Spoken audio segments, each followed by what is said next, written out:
सगळ्यात आधी तर मी भाजपा, शिवसेना, रिपाई, महायुतीच्या सर्व नेत्यांचे मनापासून आभार मानते।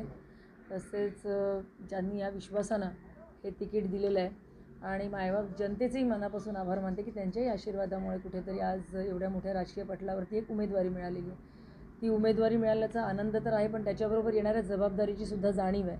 त्याच्यामुळे निवडून आल्यानंतर पुढे काय काय कामं करायची आहेत, कशा प्रकारे विभाग बांधायचा आहे आणि लोकांना कशा प्रकारे ह्या उमेदवारीचा लाभ करून द्यायचा आहे, याचीसुद्धा एक छोटीशी आम्ही योजना तयार केलेली आहे। 2017ला मी अगदीच नवीन होते आणि अचानक तिकीट मिळालं। त्याच्यामुळे इथला संपर्क नव्हता किंवा इथे काही ओळखही नव्हती, परिचय नव्हता, तशी बांधणी नव्हती, मोर्चे बांधणीसुद्धा त्या ताकदीनं झाली नव्हती आणि कामंही नव्हती। अर्थात माझी स्वतःची कामं नव्हती, पक्षाची कामं मात्र भरपूर होती आणि त्याचमुळे फक्त 396 मतांनी मी पराभूत झाले। माझ्या स्वतःचं काही नसल्यामुळे पराभूत झालेले, पण पक्षाने मात्र इथे कामं केल्यामुळे एवढं भरभरून मतदानसुद्धा त्यावेळी स्थानिक नगरसेवकांच्या विरोधात झालं होतं। आता परिस्थिती थोडीशी बदललेली आहे, कारण गेल्या 8 वर्षांमध्ये इलेक्शन हरल्यानंतरसुद्धा भारतीय जनता पार्टीच्या माध्यमातून इथे लोकांची विविध कामं झालेली आहेत आणि भारतीय जनता पार्टीचे नेते आपले स्थानिक आमदार म्हणजे आपले आमदार प्रवीण दरेकर साहेब असतील किंवा आत्ता केंद्रीय मंत्री पियुष गोयल साहेब असतील, यांच्या फंडातून लोकांची प्रचंड कामं आता होत आहेत। त्याच्यामुळे लोकांचा भारतीय जनता पार्टीवरचा आणि महायुतीवरचा विश्वाससुद्धा दृढ झालेला आहे। त्याच्यामुळे आता वातावरण जर तुम्ही बघाल तर ते खूप बदललेलं आहे। मागे लोकसभेच्या निवडणुका असतील, म्हणजे पियुष गोयल साहेबांच्या निवडणुकीतसुद्धा लोकांनी भरभरून भाजपा आणि महायुतीला मतदान केलेलं आहे।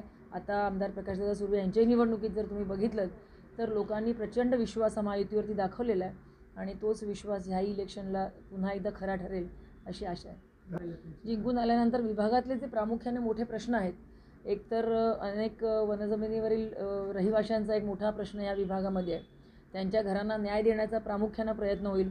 ठाकूर विलेजच्या समस्या थोड्याशा वेगळ्या आहेत, तिथे हॉकर झोन आणि पार्किंग झोन हे मोठे प्रश्न इथे बऱ्याच वर्षांपासून प्रलंबित आहेत, ते तडीस नेण्याचा प्रयत्न होईल। एक चांगल्या हॉस्पिटलची इथे आवश्यकता आहे, त्या गोष्टी मार्गी लागल्या तर चांगलं होईल। 13 वर्षापासून एक नगरसेवक इथे आहेत, ह्या गोष्टी अजूनही झालेल्या नाहीत, ही दुर्दैवाची गोष्ट आहे। 13 वर्षाचा पिरियड हा खूप मोठा पिरियड आहे। ह्या 13 वर्षांमध्ये ह्या सगळ्या गोष्टींची पूर्तता व्हायला हरकत नव्हती, परंतु दुर्दैवानं त्या झाल्या नाही, तर त्या गोष्टी मार्गी लावण्याचा प्रामुख्यानं प्रयत्न होईल।